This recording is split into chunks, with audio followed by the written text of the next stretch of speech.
Stéphane Boudreau, 41 ans, père de 3 enfants, une petite jumelle de 8 ans, puis un garçon de 12 ans. Fait que ça que tu me dis, Steph, tu as été actif dans ta jeunesse, par contre, tu as vu tes parents, tu as vu tes sœurs devenir un peu plus sédentaires, se mettre de côté. Comment est-ce que toi, dans ton parcours personnel, tu as commencé à te mettre de côté, à accumuler du poids, puis jusqu'à où est-ce que tu t'es rendu par la suite avec ça? Okay. Moi, ça a été un petit peu plus tard, ça a été plus quand moi-même j'ai eu des enfants, peut-être plus, un peu plus rendu 25-30 ans. Je dirais que la jeunesse a probablement influé là-dedans parce que j'ai jamais vraiment appris sur l'alimentation. Tu sais, on dit souvent les aliments bons pour la santé, mais tu sais, un grand verre de Tropicana le matin, là, bon pour la santé, mais dans le fond, tu sais, la notion de calories, la notion de macro, tout ça, c'était complètement, je dirais même pas loin de moi, j'avais aucune idée comment ça fonctionnait. Fait que je me basais sur, OK, manger une salade, c'est bon pour la santé, mais tu penses pas à la vinaigrette, tu penses pas à tout le reste autour. Fait que tu te complais un peu en disant que tu manges bien, puis que c'est les desserts, c'est le sucre, c'est ce qu'on dit pas bon pour la santé qui est nuisible. Fait que c'est ça. Fait que c'est plus à la fin vingtaine à peu près là, que j'ai commencé à mettre un peu plus de côté. Je restais encore un peu actif, mais un peu moins quand même. Je jouais une fois au hockey par semaine, mais le reste de la semaine, je bougeais moins. Puis c'est ça. Puis l'alimentation, ben là, les snacks de fin de soirée, ça se fait sur le divan. Tu as commencé à accumuler du poids. Parle-moi de. Tu sais, là, tu as commencé à ces nouvelles habitudes-là. Tu as commencé à te mettre de côté, être moins actif. Tu as commencé à prendre du poids. Jusqu'à où est-ce que tu t'es rendu? Puis quand tu étais là, en termes de poids, quelles étaient les répercussions de ce surpoids-là? Puis comment ça te faisait sentir en tant que père, homme, gestionnaire d'une business? Ça prend un peu de temps à réaliser, honnêtement. Là, tu gagnes livre par livre, puis tu fais pas trop attention. Ma blonde, elle m'a tout le temps dit, si tu rentres une balance ici, c'est moi qui sors. Fait que, pas de balance, pas de contrôle. Puis ma blonde aussi était un peu en surpoids. Fait que, on se complaisait un peu là-dedans, puis on se challengeait pas pendant tout. Fait que, tu prends livre après livre, puis je te dis, je m'en rendais pas trop compte. Jusqu'à un moment donné, ça m'a comme un peu plus frappé au visage, parce que c'est dans l'activité physique. Je me suis tout le temps considéré comme sportif. Puis là, je me rendais compte, je vais juste courir pour aller au parc. Puis c'était à 300-400 mètres. Enfin, j'étais soufflé à courir 300-400 mètres. Je suis vraiment quelqu'un de sportif. Après ça, je joue au hockey avec mon gars. On a fait une game par enfant. Je prends une photo après. Je suis gros, je suis rouge comme une tomate. Je suis resté rouge comme une tomate, comme 2 heures de temps après la game par enfant. C'est pas la game qui m'a le plus demandé dans ma vie. Puis c'est cette photo-là qui était comme un déclencheur après ça. Qu'est-ce que c'est que tu t'en vas? C'est quoi les actions que tu prends? Là? Où est-ce que tu vas te rendre? Là? C'est ça que tu veux? Là, je pense que c'est le fait d'être à côté de mon gars aussi qui est actif, qui joue au hockey. Je me revoyais là-dedans, j'ai joué au hockey toute ma vie. Je le revoyais un peu là-dedans. Faut pas que ça suive cet exemple-là, puis de pas avoir de notion justement sur la santé. Tu avais peur de devenir qui? Tu avais peur de devenir quoi? J'ai pas d'exemple, comme autour de moi, de personnes qui sont vraiment en surpoids ou quoi que ce soit, mais je le sentais que moi, je devenais de plus en plus sédentaire, assis sur le divan, rien faire. Mes filles étaient encore tout petites à ce moment-là. Là. Ils ont 8 ans, ça fait à peu près, il y avait peut-être un 3-4 ans. Mais tu n'as pas le goût de t'asseoir à terre parce que tu as un peu mal dans le dos, parce que là, tu joues du bout du pied avec le ballon. Tu fais pas les efforts. Je suis donc même pas impliqué pour mes enfants. Puis, je repensais même, moi, ma mère était tout le temps, elle n'a jamais été en surpoids, elle était quand même active malgré que, elle avait arrêté un peu d'activité physique. Puis c'est une personne hyper impliquée avec les enfants, avec les petits-enfants. Puis je voyais ma mère à terre, qui a 30, 35 ans de plus que moi, puis qui était plus en forme que moi, qui était capable de suivre les petits-enfants. Puis moi, le jeune, j'étais assis sur le divan, puis je suis pas capable de suivre. Fait que, c'est là que j'étais rendu à, donc ça n'a pas de bon sens, là. Faut se reprendre en main, ça peut pas continuer comme ça. Mais beaucoup de chums, qui sont sportifs aussi, puis je le voyais que je commençais à perdre le fil un peu. Puis t'avais-tu essayé des méthodes là-dessus, parce que tu as fait cette réalisation-là, mais entre-temps, est-ce qu'il y a des choses que tu as essayé de faire pour changer? J'ai essayé par moi-même. Fait que j'ai fait à peu près, probablement comme tout le monde, s'inscrire en janvier au gym, prendre une résolution, dire, je vais y aller. J'avais des chums des fois qui allaient un peu au gym. Fait que, je vais y aller avec lui, il va me montrer un peu comment. Puis, dans le fond, tout ce qu'on allait faire là-bas, c'est juste s'amuser avec des dumbbells, puis, qu'est-ce que t'es capable de faire avec? On le faisait probablement tout croche. Puis, aller faire une demi-heure de tapis en disant, tabarouette, j'ai fait mon exercice pour la semaine. Fait que, c'était. Puis, je savais pas comment ça fonctionnait, honnêtement. Ce qu'on apprend avec le Super Dad, ce qu'on apprend avec comment calculer ses calories, j'avais aucune notion de ça. Fait que moi, j'avais fait mon gym pour la semaine, je peux me récompenser pour toute la fin de semaine. Probablement que cette semaine-là était des pires que je faisais, j'avais l'impression que j'étais correct, alors que ça, je me laissais aller pour le reste. Puis, on va parler maintenant, dans le fond, de qu'est-ce que les Superlads, ça a changé pour toi. Fait que j'aimerais ça, dans le fond, que tu me parles concrètement des changements physiques, mais par la suite, les impacts que ces changements-là t'ont permis d'avoir dans ta vie personnelle, ta business, ton entourage, tes enfants, ta famille. Les répercussions physiques sont passées beaucoup à peu près les 4-5 premiers mois. Fait que c'est là que j'ai perdu un 40 livres.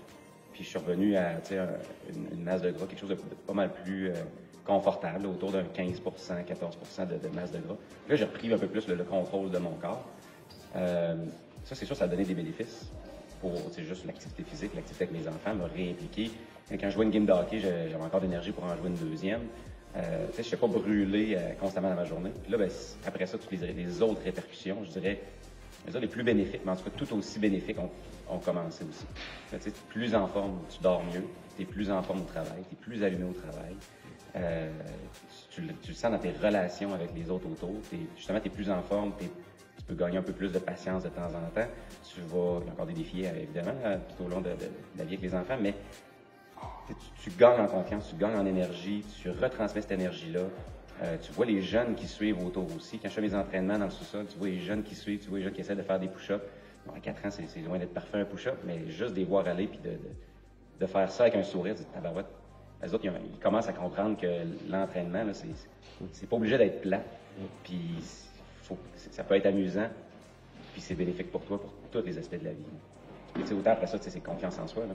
Moi, quand j'étais à 180 livres, là, aller à la plage, aller à la piscine, là, j'enlevais pas mon chandail, là, je gardais mon T-shirt. Puis je faisais croire à tout le monde, puis à moi-même, en fait, je disais, je garde mon T-shirt, je suis blond, je prends vite des coups de soleil. Mais c'était un gros mensonge pour moi-même. Puis pour les autres autour, je voulais pas être en bedaine. J'avais pas confiance en moi, j'avais honte de mon corps, puis j'étais pas à l'aise là-dedans. Là, après ça, là, j'arrive cet été, j'étais allé en voyage, pas l'été passé, puis même à la semaine de relâche.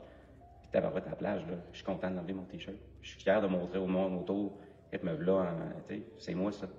C'est là que je suis rendu, puis je suis capable. Donc, ça c'est dans toute la confiance en soi, l'estime de soi, ce que tu projettes pour tes enfants aussi. Quand tu montres à tes enfants que tu n'es pas capable de t'accepter toi-même, c'est quoi tu leur apprends aussi à eux autres quand ils grandissent. Tous ces bénéfices-là pour la vie, c'est incroyable. Ta conjointe? Ma conjointe, ça a été aussi spectaculaire. Au début, quand j'ai parlé du programme des Super Dad, elle a fait, OK, fais tes affaires. Puis je pense qu'elle a vu ça comme, OK, l'équivalent de s'inscrire au gym, puis dans un mois, on va te passer à autre chose. Puis là, les résultats ont commencé à arriver, puis rapidement. Fait qu'après 2, 3 mois, là, moi j'ai commencé en novembre, fait qu'après les fêtes, là, elle a commencé à faire, il est embarqué pour vrai. C'est du sérieux, là, il n'est pas à veille d'arrêter. Elle dit, faut que je m'y mette moi aussi. Ma conjointe aussi, comme je disais tantôt, est en surpoids. Fait qu'elle a décidé de s'y mettre. Pas en me suivant nécessairement, mais en suivant pas seulement la méthode des Super Dad, mais à son rythme, mais avec ses exercices, avec son processus à elle qu'elle voulait entamer. Puis je pense que ça a été une excellente décision pour elle aussi. Fait que c'est pas quelque chose que moi j'y ai imposé. Puis dire, moi je perds du poids, faut que tu perds du poids. C'est venu d'elle, puis ça a donné des résultats spectaculaires. Elle, elle a commencé un petit peu après moi, puis rendue à Noël suivant. Fait que, mettons sur une période d'à peu près 9 mois, elle a perdu 80 livres. Fait que, mettons, là, je regarde des photos de Noël, de ce Noël-là, quand on est côte à côte, puis c'est spectaculaire. C'est pas la même famille, là, on est tellement bien. Là. Puis après ça se reflète dans tout. Elle aussi, elle a gagné confiance. Moi, j'ai plus confiance en moi. Elle s'accepte plus, elle accepte son corps aussi. Fait que, sans aller dans les détails, évidemment, mais même sexuellement après ça, là, c'est pas pareil quand tu t'acceptes. C'est bien plus facile de t'ouvrir à l'autre et de partager avec l'autre quand tu commences par t'accepter toi-même. Ça fait vraiment une différence spectaculaère. Puis elle aussi, évidemment, avec les enfants, plus impliqués. Quand moi, j'allais faire des fois des randonnées, je commençais à en faire. Au début, elle voulait pas trop, ça ne tentait pas, c'est pas pour moi. Puis là, après ça, elle commence à en faire avec nous autres. À la c'est le fun. Puis là, on fait du 10-12 km. Puis le monde n'en revenait pas. J'ai fait le Mont-Tremblant avec les enfants. On a fait un 12 km. Une petite fille avait 6 ans. Quand je disais ça, non, 6 ans, elle fait un 12 km. Je dirais que le dernier kilomètre, parce qu'on s'est un peu trouvé le chemin, là, les enfants avaient hâte d'arriver, je ne mentirais pas, mais ils l'ont fait, le 12 km. Puis quand j'en parle de mon auto, ils n'ont même pas dit, vraiment 6 ans faire ça. Ah oui, ils sont capables. Ils ont l'énergie qu'il faut, puis c'est juste un bon apprentissage. C'est un beau petit pique-nique en plein milieu, tu rends ça agréable. Puis t'embarques ça dans leur routine de bouger et de faire l'exercice. Même ça commence. 2 dernières petites questions, rapidement avant qu'on parte. Premièrement, qu'est-ce que ça veut dire pour toi être un super dad? Qu'est-ce que c'est un super dad? Ça le dit un peu dans le titre Super Dad. Tu es un pilier de la famille. Faut que tu gères la famille, que tu sois l'exemple de la famille. Puis un exemple de la famille, un Super Dad, c'est pas juste d'être en forme physiquement. C'est dans toutes les autres sphères de ta vie. Qu'est-ce que tu projettes? C'est quoi les valeurs que tu as pour ta famille? est-ce que les valeurs que tu prônes, est-ce que tu les respectes dans ta famille? Est-ce que, après ça, tout l'aspect relationnel, c'est quoi les efforts que tu fais au relationnel, avec la famille, avec le niveau physique, c'est sûr, a une incidence aussi, parce que comme, ça te prend de l'énergie pour faire tout ça. Mais être super dad, c'est être au top de soi-même, de dépasser ses limites. C'est de ne pas accepter, justement, d'avoir atteint un objectif. C'est quand tu l'as atteint, ben, c'est parce qu'il est temps que tu t'en fixes un autre. Il est temps de tout le temps move on, tout le temps avancer. Super. Puis même ça, là, dans l'immersion en fin de semaine, ça a été une de... Ben oui, parle-moi de comment est-ce que tu as trouvé ça. Ça a été une de mes plus grandes réalisations, ça. Parce que, tu sais, je veux encore améliorer au niveau de ma masse musculaire, puis je me disais, je suis un gars en forme. Puis ça, c'est une des fausses croyances que j'ai réalisées dans la fin de semaine.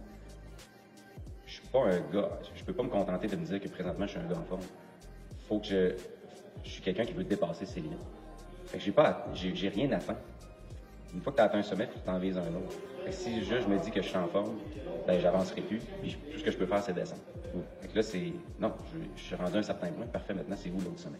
Fait que c'est toujours se dépasser, toujours avancer, puis de devenir une meilleure personne, devenir son 2.0, son 4.0, peu importe ce qu'on est rendu.